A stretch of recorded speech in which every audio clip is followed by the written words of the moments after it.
राधे राधे दोस्तों, हिंदू पंचांग का 9वां महीना मार्गशीर्ष महीना है वो चल रहा है। इस महीने में भगवान श्री कृष्ण की भक्ति की जाती है और सूर्य नारायण की आराधना की जाती है। वहीं अमावस्या तिथि के दिन खास तौर पर भगवान शिव जी की पूजा करने का विधान है। ऐसा कहा जाता है कि इससे आपके सभी शुभ फलों की प्राप्ति होती है। अगर किसी की कुंडली में पितृ दोष है तो इससे मुक्ति मिल जाती है। ज्योतिष के अनुसार अमावस्या तिथि पर राहु का प्रभाव अधिक बढ़ जाता है, इसलिए इस दिन शिवलिंग की पूजा करने की सलाह दी जाती है। इस दिन भोजन, वस्त्र, धन का दान अत्यधिक पुण्य फलदायी है वो माना जाता है। अमावस्या तिथि पर पितरों की आत्मा की शांति के लिए तर्पण, पिंडदान और श्राद्ध कर्म है वो किए जाते हैं। ऐसा माना जाता है कि इस दिन किए गए अनुष्ठान पितरों को मोक्ष दिलाने में सहायक है वो होते हैं। गंगा जी या फिर अन्य पवित्र नदी में स्नान, तर्पण करने से पितरों की आत्मा को शांति मिलती है। श्रीमद् भागवत गीता के अनुसार मार्गशीर्ष मास को भगवान श्री कृष्ण ने मासा नाम मार्गशीर्ष है, यानी कि महीनों में मैं मार्ग शेष हूँ, ऐसा कहकर के सबसे पवित्र माना है। इस दिन भगवान विष्णु की पूजा और श्री विष्णु सहस्त्र नाम या श्रीमद् भागवत गीता का पाठ करने से विशेष पुण्य फल की प्राप्ति होती है। पितरों को जल देना ही मतलब तर्पण कहलाता है। तर्पण करने के लिए सबसे पहले हाथों में कुशा लेनी होती है और फिर दोनों हाथों को जोड़ करके अपने पितरों का स्मरण करना चाहिए और इसके बाद पितरों को आने का आमंत्रण देना चाहिए। उसके बाद अंत में कुशा के साथ थोड़ा सा जल लेकर के और जल को अर्पित करना चाहिए। पितृ तर्पण करते समय अपने गोत्र का नाम लेने के साथ ही जल के साथ दूध, तिल, जौ मिलाकर के अपने पितरों को 3 बार अर्पित करना चाहिए। पितरों को आमंत्रित करना चाहिए और पितृ देवताओं को आपको धन्यवाद भी करना चाहिए। उनके आशीर्वाद से आपके घर में सुख समृद्धि बनी रहती है। ये करते समय आपका मुख है वो दक्षिण दिशा की तरफ होना चाहिए, क्योंकि दक्षिण दिशा को पितरों की दिशा है वो मानी जाती है। पितृ तर्पण के साथ ही सूर्य देवता को जल का अर्घ्य देना चाहिए। इस दिन शनि देव के साथ साथ ही पीपल देवता का पूजन भी करना चाहिए। इस बार अमावस्या तिथि है वो कब से प्रारंभ हो रही है और कब इसका समापन होने वाला है, यह भी हम जान लेते हैं। तो मार्गशीर्ष मास में अमावस्या तिथि है वो 30 नवंबर शनिवार को सुबह 10:31 से शुरू हो रही है और इसका समापन है 1 दिसंबर रविवार को सुबह 11:51 पर होने वाला है। अमावस्या तिथि इस बार 2 दिन रहने वाली है। ऐसे में अमावस्या 2 दिन मनाई जाएगी, 30 नवंबर शनिवार को और 1 दिसंबर रविवार को। पितृ निर्मित तर्पण आदि कार्य है वो आपको करने चाहिए। दोनों दिन आप है वो कर सकते हैं, क्योंकि सुबह के समय ही अमावस्या तिथि प्रारंभ हो जाएगी और अगले दिन भी दोपहर तक अमावस्या है वो रहने वाली है।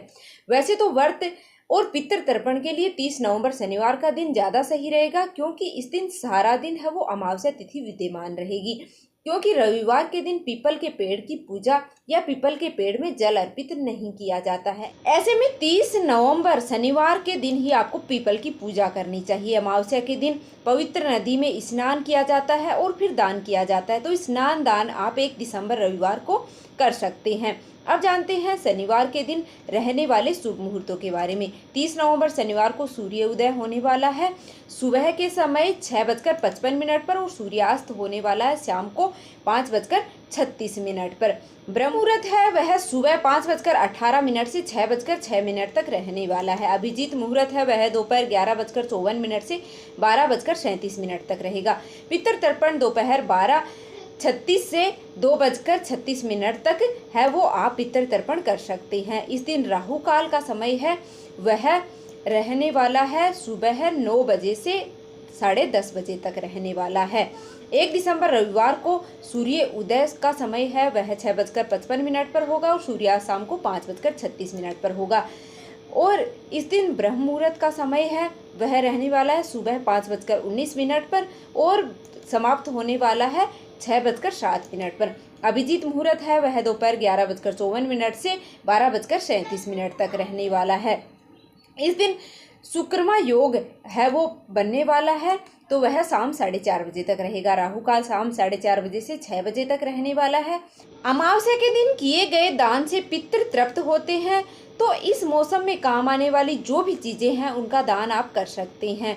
तिल दान आप कर सकते हैं, गर्म वस्त्रों का दान आप कर सकते हैं, पके हुए भोजन का दान आप कर सकते हैं, कच्चे अनाज का दान आप कर सकते हैं। इसके अलावा आज के दिन किसी पवित्र पौधे या फिर किसी नदी तालाब आदि के किनारे आप अपने पितरों को की याद में, मतलब कोई पौधा है वो आप लगा सकते हैं, वटवृक्ष लगा सकते हैं, कोई भी पौधा, पीपल का पौधा, बेल का पौधा, आंवले का पौधा भी आप लगा सकते हैं। अमावस्या के दिन शनिदेव की पूजा करने से कुंडली में शनि दोष दूर होता है या शनि का प्रकोप है वो शांत हो जाता है। इस दिन आप बहते जल में दीपदान कर सकते हैं, अंधेरी सुनसान जगह पर आप दीपदान कर सकते हैं। घर के मंदिर में दीप जलाने के साथ ही अपने घर के मुख्य द्वार पर शाम की पूजा के समय दक्षिण दिशा की ओर मुख करके आप अपने पितरों का नाम का दीपक है वो भी आपको जलाना चाहिए। इस दिन भूलकर भी लहसुन, प्याज और तामसिक भोजन का सेवन आपको नहीं करना चाहिए। तो उम्मीद है कि आपको यह जानकारी है वो पसंद आई होगी। अगर वीडियो थोड़ी सी भी पसंद आई तो प्लीज़ लाइक कर दीजिएगा और चैनल पर नए हो तो चैनल को सब्सक्राइब करना बिल्कुल भी मत भूलिएगा, क्योंकि आपकी थोड़ी सी सपोर्ट से ही मुझे हौसला मिलता है। आप सबके सपोर्ट की मुझे बहुत ही ज़्यादा ज़रूरत है। तो मिलेंगे फिर से एक और ऐसी ही वीडियो के साथ। भगवान विष्णु और भगवान भोलेनाथ की कृपा आप और आपके परिवार पर सदैव ही बनी रहे। मिलेंगे फिर से एक और वीडियो के साथ। धन्यवाद।